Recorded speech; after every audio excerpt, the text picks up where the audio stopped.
સુરતમાં વરસાદી પાણી ભરાયા છે. વરસાદી પાણી ભરાયાનો આકાશી દ્રશ્ય સામે આવ્યો છે. રોડ સહિતના વિસ્તારો પાણીમાં ગરકાવ થઈ ગયા છે. આખો રોડ જ પાણીમાં દેખાતો નથી. પાલિકાના પ્રી મોન્સૂન કામગીરીના ધજાગરા જોવા મળ્યા છે. સુરતમાં વરસાદી પાણી ભરાયા છે. વરસાદી પાણી ભરાયાનો આકાશી દ્રશ્ય સામે આવ્યા છે. રોડ સહિતના રસ્તાઓ પાણીમાં ગરકાવ થઈ ગયા છે. આખો રોડ જ પાણીમાં દેખાતો નથી. પાલિકાના પ્રી મોન્સૂનની કામગીરીના ધજાગરા જોવા મળ્યા છે. આકાશી દ્રશ્યોમાં પાલિકાની પોલ છતી થઈ છે. Reporter Arvind Rathod, Janadesh News, Surat. રાજ્યભરમાં જે રીતે સતત ચોમાસું અને મેઘમહેર છે તે જોવા મળી રહી છે, ત્યારે સુરતમાં પહેલો સિઝનનો સારો વરસાદ ખાબકતાની સાથે જે પ્રમાણેની તસવીર, જે પ્રમાણેના દ્રશ્યો સામે આવી રહ્યા છે તે જોઈ શકાય છે કે આ પ્રમાણે કતારગામ વિસ્તાર છે તે સર્વસ્ત્ર જળબંબાકારની સ્થિતિમાં મુકાયો હોય તે રીતના દ્રશ્યો સામે આવી રહ્યા છે. થોડા જ વરસાદમાં સુરતે મહાનગરપાલિકાની પોલ છે તે સતી કરી છે અને ખોલી પાડી છે કે કરોડો રૂપિયા પ્રી મોન્સૂનમાં વપરાતા હોય તેનું આંધણ થતું હોય તે રીતે સ્પષ્ટ દેખાઈ રહ્યું છે. એના લોકોને કેટલીક હાલાકી પડી રહી છે. આ પ્રમાણે જળબંબાકારની સ્થિતિમાં સવારથી જે છે તે અત્યારે પાણી દેખાઈ રહી છે અને જળબંબાકારની સ્થિતિમાં સુરત આ સમગ્ર કતારગામનો વેડ રોડ હોય, ચિંગણપોર 4 રસ્તા હોય, ડભોલી 4 રસ્તા હોય, એટલે આ રીતની સ્થિતિનું નિર્માણ છે તે થયું છે.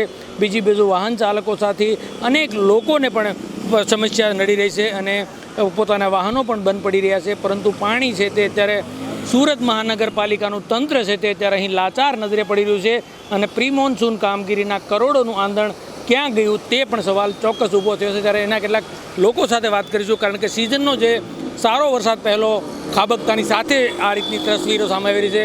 શું કહેશો, સુરતમાં પહેલો વરસાદ સારો થયો છે, પરંતુ જોવા જઈએ તો પાણી ક્યારથી ભરાય છે, કયા વિસ્તાર?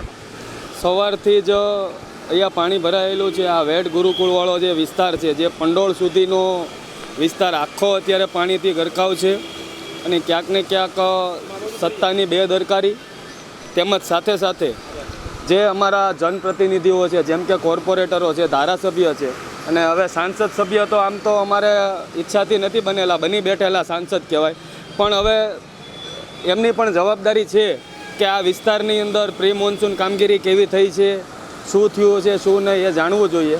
પણ મને તો એવું લાગે છે કે અમારા બધાના ટેક્સના પૈસાનો દુરુપયોગ થઈ રહ્યો છે. વેસુ છે, ડુમ્મસ રોડ છે, સેટેલાઇટ વિસ્તાર છે, તો આ વિસ્તારની અંદર કોઈ આવી અસુવિધાઓ ઊભી નથી થતી. પરંતુ આ કતારગામ, વરાછા જે અમારા પછાત વિસ્તાર છે એની સાથે ક્યાંક ને ક્યાંક અન્યાય થતો હોય એવું લાગે છે. પણ ટેક્સ પણ અમે સૌથી વધારે ભરીએ છીએ. અહીંયા કદાચ આપણે સર્વે કરીએ તો કતારગામ, વરાછા વિસ્તાર વેસુ કરતાં ટેક્સ વધારે ભરતો હશે સુરતમાં, પરંતુ આખા સુરતના પૈસાનો અમુક સિલેક્ટેડ વિસ્તારની અંદર જ ઉપયોગ થાય છે. એટલે અમારા વિસ્તારની અંદર આ અસુવિધા ઊભી થાય છે. બાકી તમે ડુમ્મસ રોડ ઉપર જતા રહો, તમને આ અસુવિધા નહીં દેખાય, કારણ કે ત્યાં હાઈફાઈ લોકો રહે છે અને ક્યાંક ને ક્યાંક આ પીડીએ સાથે, પીછડા દલિત અલ્પસંખ્યક સાથે ક્યાંક ને ક્યાંક અન્યાય થાય છે.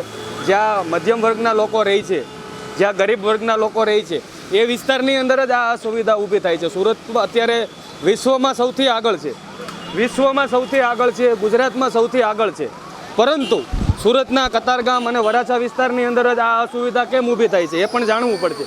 તમે અત્યારે જોવો છો આ એમ્બ્યુલન્સ છે, એમ્બ્યુલન્સ સીધું નહીં જઈ શકે, કારણ કે વચ્ચે પાણી ફૂલ ભરાયેલું છે. તમે કદાચ જો આનો વિડીયો ઝૂમ લેશો તો ક્યાંક ને ક્યાંક હમણાં રસ્તામાં બંધ પડી જશે. તો આ અસુવિધા અમારા વિસ્તારને કેમ? કારણ કે આ જે નેતાઓ છે એ બની બેઠેલા નેતાઓ છે, એમને પબ્લિકના પૈસા હારે કોઈ મતલબ નથી, પબ્લિકના ટેક્સના પૈસા ખાઈ જવા હારે મતલબ છે. એક નેતા હોય એની પાસે વર્ષો પહેલાં સાયકલ ન હોય અને નેતાઓ આજે 200 500 કરોડની પ્રોપર્ટી ક્યાંથી લાવ્યા એ પણ વિચારવું પડશે. પબ્લિકને સમજવું પડશે કે આ લોકો સત્તામાં બેઠા બેઠા માત્ર ને માત્ર ટેક્સના પૈસાનો બરબાદ કરે છે અને આ એનું પરિણામ છે. અત્યારે કેટલોક વરસાદ પડ્યો છે કે આ રીતની સ્થિતિ છે? શું લાગે છે તમને આટલા વરસાદમાં, એટલે કેટલા ઇંચ અંદાજ હશે અને આ રીતની સ્થિતિ? 8-10 ઇંચ વરસાદ નથી પડ્યો. આ હજી શરૂઆતનો પહેલો વરસાદ છે, સમજી લો. 8-10 ઇંચ વરસાદ નથી. અને આ બધું તો કેવું છે કે આ અમારા ટેક્સના પૈસાનો પૂરેપૂરો દુરુપયોગ થયો છે. જ્યાં વાપરવાના જે પૈસા ત્યાં નથી વાપરવામાં આવ્યા, એટલે જ આ પરિસ્થિતિ ઊભી થઈ છે. બાકી લોકોને આ હાલાકી ન ભોગવવી પડે.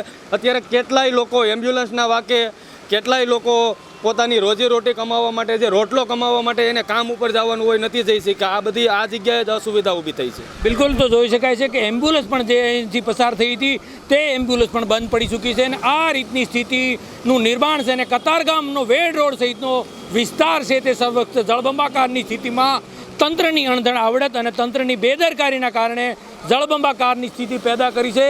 અને આ રીતના તસવીરો, આ રીતના દ્રશ્યો સામે આવી રહ્યા છે કે સુરતમાં મહાનગરપાલિકાનું તંત્ર, કમિશનર, મેયર સહિતના તમામ લોકો શું કર્યો છે વહીવટ તે કોઈને ખ્યાલ નથી આવતો અને સુરતની દયનીય સ્થિતિમાં અત્યારે વેડ રોડને મૂકી દીધું છે અને તમામ જગ્યાએ, સર્વત્ર જગ્યાએ થોડા જ વરસાદે પાણી કરી દીધું અને અનેક લોકોને હાલાકીનો ભોગવવાનો જે વારો છે તે આવી રહ્યો છે. અને સર્વત્ર જગ્યાએ સવારથી ધીમી ધારે વરસાદ વરસી રહ્યો છે પરંતુ પાણી છે તે નિકાલ કરવામાં આવી રહ્યો નથી. સહયોગી પરેશ રાઠોડ સાથે અરવિંદ રાઠોડ, જનાદેશ ન્યૂઝ, સુરત.